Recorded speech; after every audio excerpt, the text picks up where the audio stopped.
Sir ఆయన ఏ రకంగా అమరావతి మీద పూర్తిగా దుర్మార్గంగా ఈ మధ్య కాలంలో గత 12 సంవత్సరాలుగా ఏ దుమ్మెత్తి పోశారో అభూత కల్పన ప్రచారం చేస్తున్నారో రకరకాల పదాలు మాట్లాడుతున్నారో మనం చూస్తూనే ఉన్నాం.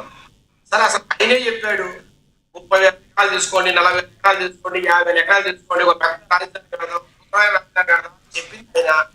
నిండు అసెంబ్లీలో మాట్లాడారు. ప్రజలకు తన మాటగా గొప్పగా ప్రామిస్ చేశారు. చేసిన ఇప్పుడు ఏదైతే అమరావతి అంటున్నాం 20 మనము 37,000 ఎకరాలకు మనము ఆ రోజు ల్యాండ్ ఆ భూములన్నింటినీ మనం సమీకరించాలని ముందుకెళ్ళాం. దాంట్లో భాగంగా 34,500 ఎకరాలు మనకి ఎల్పిఎస్ లో మనకు అందుబాటులోకి వచ్చింది. ఇంకొక 3,000 ఎకరాలు మరి వాళ్ళు వైసీపీ మద్దతుదారులా లేదంటే ఎందుకో ఏదో ఎందుకు ముందుకు రాలేదో ఆ రకంగా వాళ్ళైతే ఆ 3,000 ఎకరాలు ఇవ్వడానికి మనస్సు ఒప్పల వాళ్ళకి కొంతమంది రైతులకు. సరే నేనంటున్నా ఈ రాష్ట్రంలోనే కాదు, దేశంలో కాదు, ప్రపంచంలోనే ఎక్కడైనా ప్రభుత్వ అవసరాలకు అంటే ప్రజా అవసరాలకు ఎక్కడైనా ప్రైవేట్ వ్యక్తుల దగ్గర భూమి తీసుకోవాలనుకున్నప్పుడు దానికి ఒక థియరీ ఉందండి, ఎమినెంట్ డొమైన్ థియరీ. ఈ ఎమినెంట్ డొమైన్ ప్రిన్సిపల్ ఎక్కడైనా కోసం ప్రైవేట్ వ్యక్తుల దగ్గర కాంపెన్సేషన్ ఇచ్చి మనము ప్రజా అవసరాల కోసం తీసుకోవడానికి ప్రభుత్వానికి హక్కు ఉంది. ఈ 3,000 ఎకరాలు ఏదైతే ఇప్పుడు మిగిలిందో అంటే ల్యాండ్ రాలేదు కాబట్టి ల్యాండ్ ప్రాసెస్ లో మనం దాన్ని తీసుకోవడానికి ముందుకు వచ్చాం.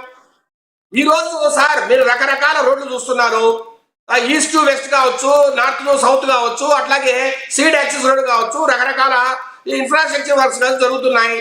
ఈ 3,000 ఎకరాలు ఏదైతే ఇవ్వకపోయారో దాంతో భాగంగా ఈ రోజు అక్కడక్కడ కొంత గ్యాప్స్ ఏర్పడుతున్న మాట వాస్తవం. సీడ్ యాక్సెస్ రోడ్డు మధ్య మధ్యలో గ్యాప్స్ ఉన్నాయి. కారణం ఏంటండి?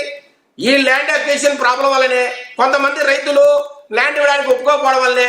సార్ నేనంటున్నా ఇప్పుడు 90% సీడ్ యాక్సెస్ రోడ్డు మనము తయారు చేసుకొని ముందుకెళ్ళి 10% మధ్యలో గ్యాప్ పెడితే అది కరెక్టేనా? దానికి మిగతా రైతులు ఒప్పుకుంటారా? ఎవరో ఒక రైతు లేదంటే ఒక 5 మంది రైతులు తమ ల్యాండ్ ఇవ్వకపోతే మధ్య మధ్యలో ఖాళీలు ఉంటే అది నిజంగా మిగతా రైతులు నిజంగా ఒప్పుకుంటారా? లేదు. వైసీపీ వారికి ఎలా బుద్ధి పుడుతుంది ఆ మాటలు మాట్లాడడానికి? సరే నేనంటున్నా ఎక్కడైనా సరే ఒక రోడ్ వేసినా లేదంటే ఒక ఇన్ఫ్రాస్ట్రక్చర్ పని చేసినా లేదంటే వేరే ఏదైనా ఒక డ్రైనేజ్ తవ్వినా లేదంటే రకరకాల బిల్డింగ్లు కడుతూ ఉన్నా ఎక్కడైనా మధ్యలో రైతులు భూములు ఇవ్వలేనప్పుడు ఖచ్చితంగా అవసరమైతే వారిని ఒప్పించో లేకపోతే బతిమాలో మరీ లేదంటే ఫోర్స్ఫుల్ గా అయినా మనం తీసుకోవాల్సిన అవసరం ఉంది. సరే ఈ రోజు ఈ 34,500 ఎకరాలు ఇచ్చిన రైతుల్ని వారిని ముంచేద్దామా? వారికి మోసం చేద్దామా?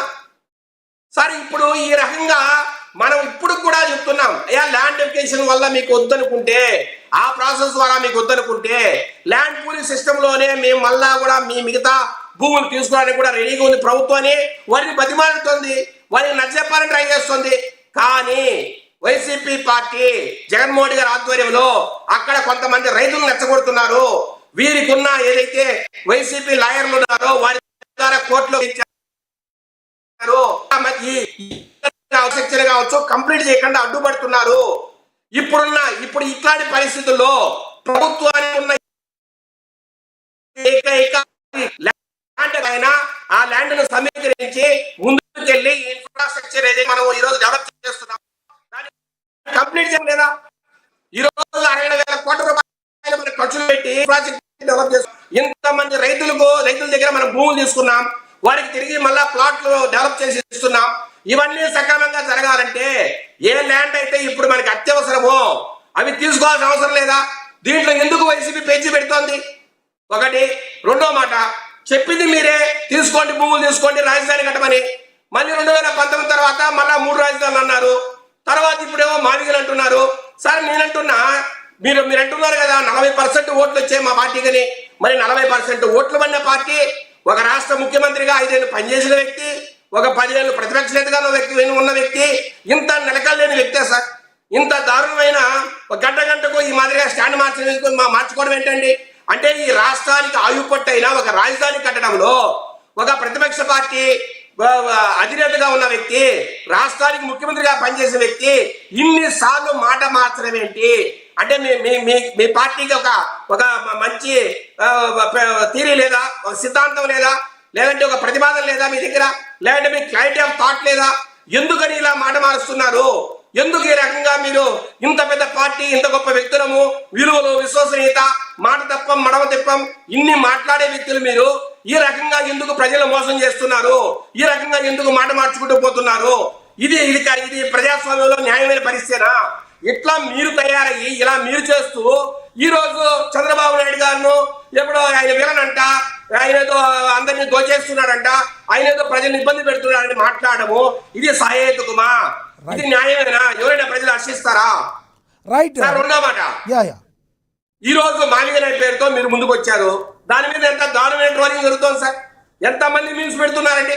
సోషల్ మీడియా అంతా మీ మీద జోకులే సార్. ప్రజలు ఆహ్వానిస్తారు, దాని మీద మేము కట్టుబడి ఉన్నాం, నెక్స్ట్ మేమే గెలుస్తున్నాం, మావిగన్ వర్సెస్ అమరావతి అని డైరెక్ట్ గా చెప్తారు. నేను ఒకటన్నా సార్, 2019 తర్వాత మీరు 3 రాజధానులు అన్నారు, మేము అమరావతి అన్నాం. అమరావతి రైతులను మీరు దారుణంగా హింస పెట్టారు, ఇబ్బందులు పెట్టారు, అమరావతి ఉద్యమాన్ని అణచివేయాలని ట్రై చేశారు. అయినా మేము అమరావతి కావాలనే ఎలక్షన్కి వెళ్ళాం. మీరు 3 రాజధానులు ఎలక్షన్కి వెళ్ళారు సార్. అమరావతినే ఈ రాష్ట్రానికి రాజధాని అని ప్రజలు తీర్పిచ్చారు. ఇప్పుడు మళ్ళా ఇంకొక ఎలక్షన్ పోవడం ఏంటి? అదే మాట మీద ఇంకొక ఎలక్షన్ పోవాల్సిన అవసరం ఏంటి? అంటే 3 రాజధానులు ఎత్తిపోయిన ఆప్షన్ కాబట్టి, ఎత్తిపోయిన ఆలోచన కాబట్టి ఈ రోజు మళ్ళీ కొత్త ఆలోచనతో వచ్చారా? అంటే 3 రాజధానులు అంటే జనాలు ఓట్లేయట్లేదు, మావిగలంటే ఓట్లేస్తారనే ఒక ఆలోచనతో మళ్ళా దుర్బుద్ధితో వచ్చారా మళ్ళా మీరు ఈరోజు?